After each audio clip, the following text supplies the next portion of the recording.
Shalom saudaraku, selamat malam. Jumpa lagi dalam altar keluarga pada malam hari ini.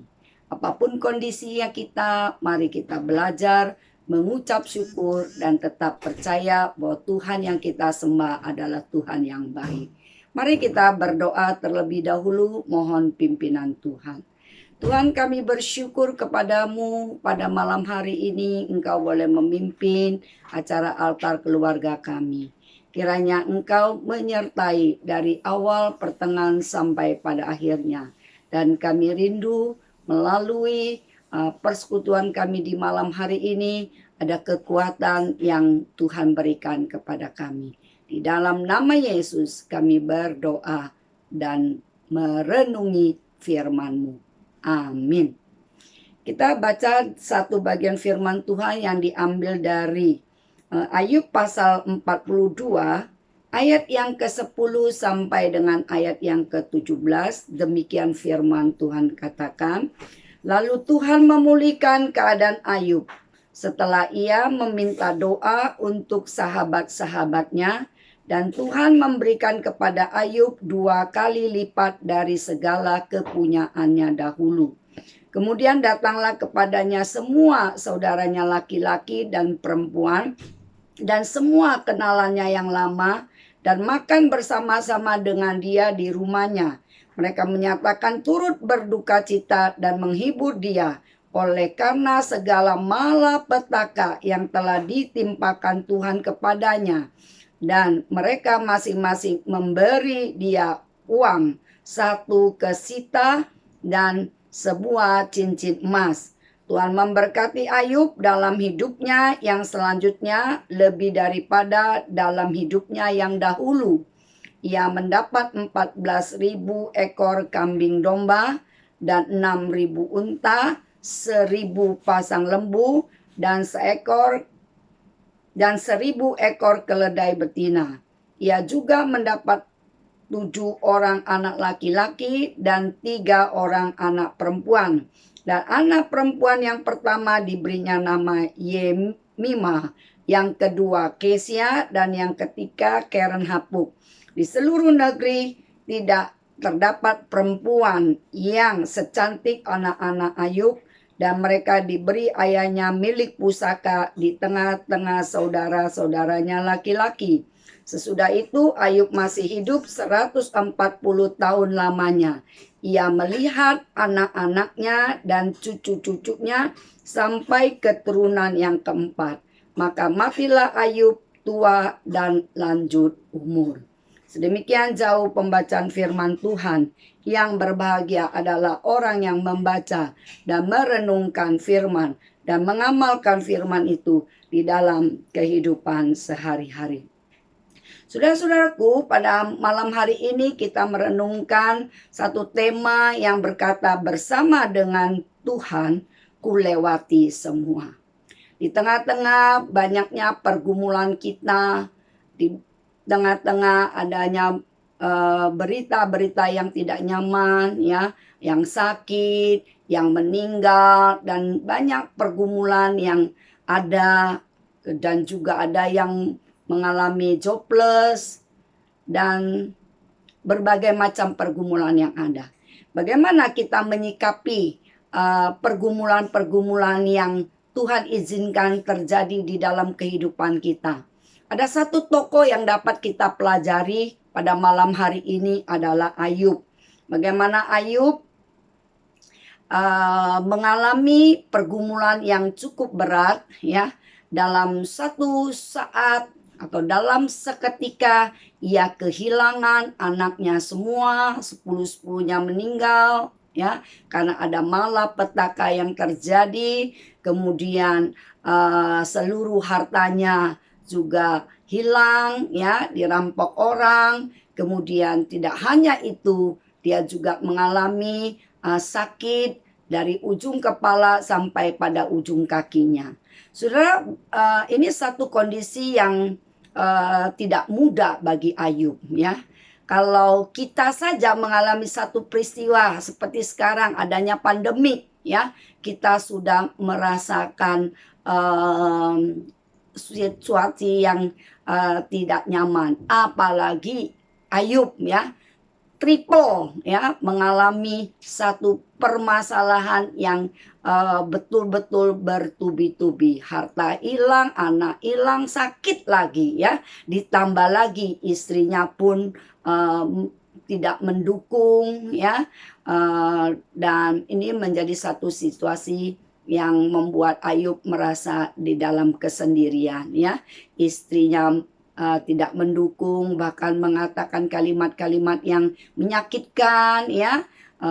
Mengatakan matilah kau gitu ya, minta Ayub mati itu buat apa, berbakti sama Tuhan, ya udah kamu kutuki Tuhan habis itu mati. Saudara, ini satu luka ya, saya rasa satu situasi yang sangat tidak menyenangkan. Tetapi Ayub di dalam situasi yang demikian ya, istri tidak mendukung, kemudian juga teman-temannya juga banyak yang menyalahkan dia.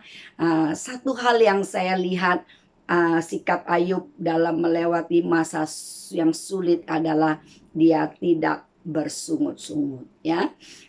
Alkitab katakan ya, pada waktu istrinya memberikan satu intimidasi yang begitu kuat, dia mengatakan, apakah kita mau menerima yang baik dari Allah, tetapi tidak mau menerima yang buruk ya. Dalam hal ini Ayub tidak berdosa yang keluar daripada bibirnya. Itu yang firman Tuhan catat ya. Jadi melewati masa sulit tanpa bersungut, ini teladan yang Ayub berikan kepada kita ya. Saudara, di dalam kehidupan kita sebagai manusia, kita tidak bisa luput dari apa yang disebut dengan penderitaan. Jadi ketika ada penderitaan itu, mari kita introspeksi diri kita. Mari kita bergumul dengan Allah. Apa yang terjadi?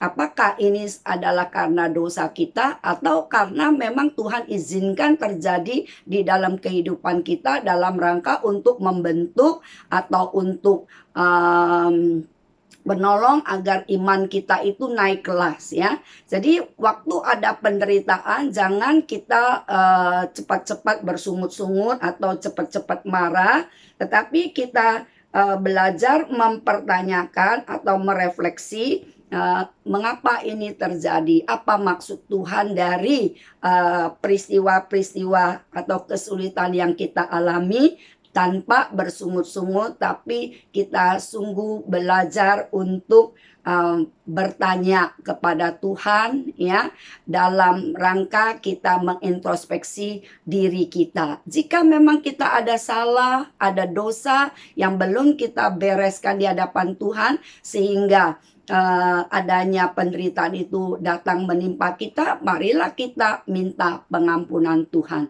Jika setelah kita refleksi rasanya tidak ada yang kita lakukan yang melukai hati Tuhan ya, sehingga kita mengalami hal yang tidak nyaman, berarti ada maksud Tuhan, yaitu di dalam penderitaan itu akan mengasah dan membuat kita lebih kuat ya. Jadi kita menerima kesulitan yang diizinkan oleh Tuhan itu terjadi di dalam hidup kita itu dengan satu sikap yang sabar ya. Jadi waktu kita mempunyai kesulitan, kita melewati masa sulit kita itu dengan satu sikap yang belajar sabar dan tidak bersungut-sungut, maka situasi itu akan menjadi lebih baik. Dibandingkan kita menghadapi pergumulan atau penderitaan kita dengan sangat sungut, maka justru itu menjadi awal sesuatu menjadi tambah buruk ya, getting worse and worse ya. Oleh karena itu firman Tuhan juga mengingatkan kita bahwa bersama Tuhan kita dimampukan untuk melewati badai kehidupan ya. Jadi sebagaimana Ayub pernah berkata, apakah kita mau menerima yang baik dari Allah tetapi tidak mau menerima yang buruk? Sudah coba kita melihat ke belakang, apa yang sudah Tuhan lakukan di dalam kehidupan kita. Banyak hal-hal yang baik yang Tuhan sudah lakukan di dalam kehidupan kita ya. Bertahun-tahun Tuhan sudah menunjukkan kasih setianya kepada kita. Berapa banyak berkat-berkat yang telah Tuhan berikan yang mengalir di dalam kehidupan kita. Kita kok nggak protes ya? Ketika kita mendapatkan berkat yang banyak ya, rumah baru, ya, pekerjaan baru, income yang bertambah, kita kok nggak protes, nggak bilang, "Tuhan kenapa kok Tuhan tambahin berkat begitu banyak kepada saya?" Ya. Kenapa Tuhan nggak berikan berkat yang lebih kepada orang lain, kok justru Tuhan kasih saya? Kita nggak pernah bertanya ke demikian, bukan? Tapi mengapa ketika ada kesulitan yang datang menghampiri kita, kita selalu cenderung bertanya, "Mengapa saya yang ngalami ini Tuhan? Mengapa saya yang menderita Tuhan?" Tidakkah kita belajar mau berkata seperti Ayub? Apakah kita mau menerima yang baik dari Allah tetapi tidak mau menerima yang buruk? Mari saudaraku, kita belajar bahwa berjalan bersama dengan Tuhan, ya, itu di dalam segala situasi, baik dalam keadaan baik maupun dalam keadaan tidak baik, kita tetap harus bersama dengan Tuhan melewati ini semua. Apapun badai kehidupan yang Tuhan izinkan terjadi di dalam kehidupan kita, sebagai anak-anak Tuhan, kita belajar untuk tidak mencurigai akan kebaikan daripada Tuhan. Sebagaimana Ayub percaya penuh kepada Tuhan dan tidak mencurigai akan kebaikan Tuhan. Malah justru dia memarahi istrinya ketika istrinya menyuruh dia mengutuki Tuhan. Betapa luar biasanya Ayub. Ayub bersama Tuhan berjalan melewati masa-masa sulitnya, dan dia percaya bahwa Tuhan akan memulihkan akan kehidupannya. Kemudian poin yang ketiga, pemulihan Tuhan yang luar biasa. Ketika Ayub berjalan bersama dengan Tuhan dan sungguh-sungguh menyerahkan segala sesuatu kepada Tuhan, ya, berjalan bersama dengan Tuhan, melewati badai kehidupan yang Tuhan izinkan, ya. Bagaimana firman Tuhan di Ayub pasal 42 ini mencatat bahwa pemulihan Tuhan yang luar biasa yang terjadi di dalam kehidupan daripada Ayub. Pemulihan akan relasi dengan sahabatnya, ya, dan orang-orang di sekitarnya. Bagaimana sahabat-sahabatnya, ya, dipulihkan, dan mereka menyadari bahwa apa yang mereka tuduhkan kepada Ayub itu adalah tidak berdasar, ya.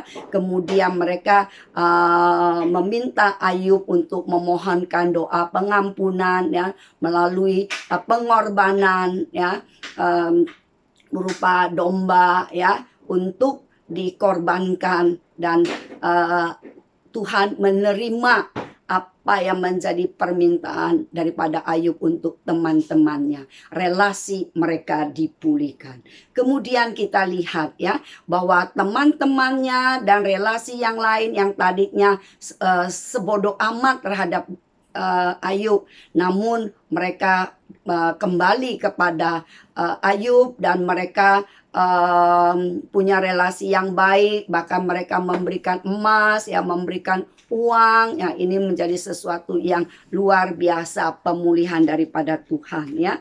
Kemudian pemulihan akan relasi keluarga, ya. Ya, Tuhan memulihkan relasi dengan keluarganya, ya. Bahkan Tuhan menambahkan 10 orang anak, 7 anak laki-laki, 3 anak perempuan. Bahkan dikatakan anak-anak perempuan daripada Ayub semuanya cantik-cantik dan luar biasa, ya. Jadi kita lihat bahwa pemulihan Tuhan itu tidak separuh-separuh, ya. Pemulihan antara relasi sosialnya diperbaiki, relasi keluarganya diperbaiki, dan juga pemulihan akan harta benda Ayub, ya. Ayub mendapatkan berkat Tuhan 2 kali lipat, ya, hartanya Tuhan pulihkan, ya, karena Ayub berjalan bersama dengan Tuhan. Kemudian ditambahkan lagi, ya, selain itu pemulihan akan kesehatan daripada Ayub, ya. Ayub dipulihkan kesehatannya dan diberikan usia yang panjang, ya, sehingga dia bisa menikmati atau melihat anak cucunya sampai keturunan yang keempat.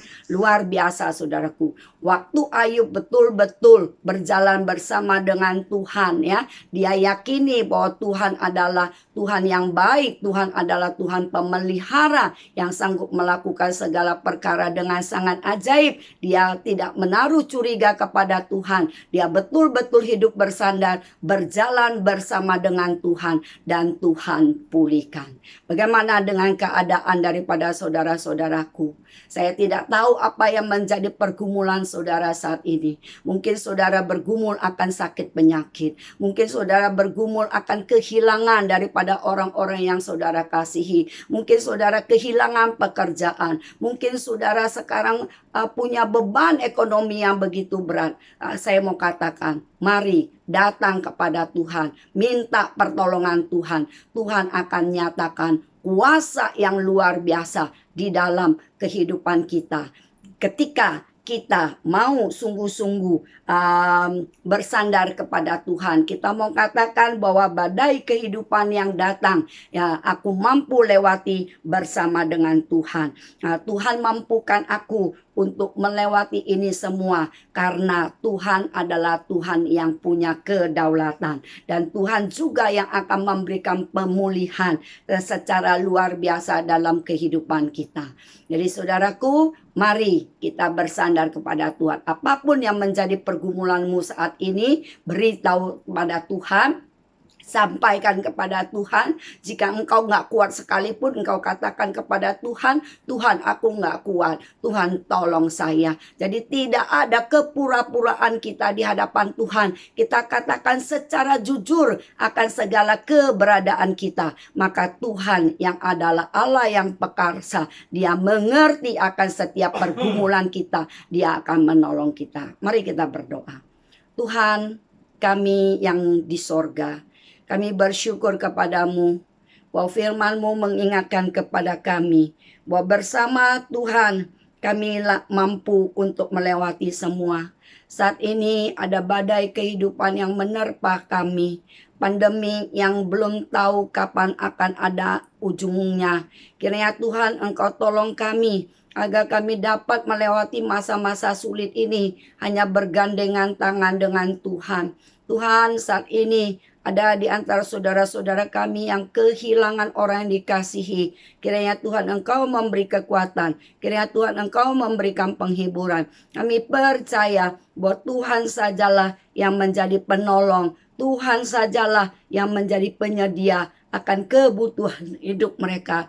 Tuhan, mereka yang sedang dalam kesulitan ekonomi, kiranya Tuhan menghampiri mereka. Kau berikan jalan keluar kepada mereka, sehingga mereka tak dapat mencukupi apa yang menjadi kebutuhan hidup mereka. Burung pipit Tuhan pelihara, maka kami percaya, kami anak-anak-Mu, pasti Engkau pelihara. Terima kasih Tuhan, biarlah kami menggapai tangan-Mu untuk berjalan hari lepas hari, hanya bergantung kepada Engkau saja. Tuhan, jangan lepaskan tangan kami, biarlah kami hanya bergantung kepadamu. Dengan demikian kami kuat untuk menjalani hari lepas hari, hanya karena Tuhan yang berbelas kasihan kepada kami. Terima kasih Tuhan, hanya di dalam nama Yesus kami berdoa dan mengucap syukur. Amin.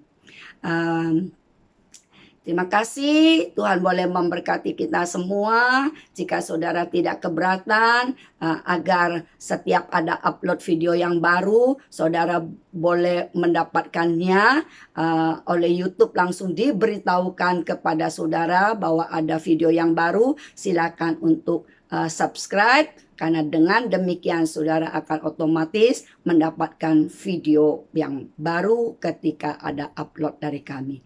Terima kasih, Tuhan memberkati kita semua. Amin.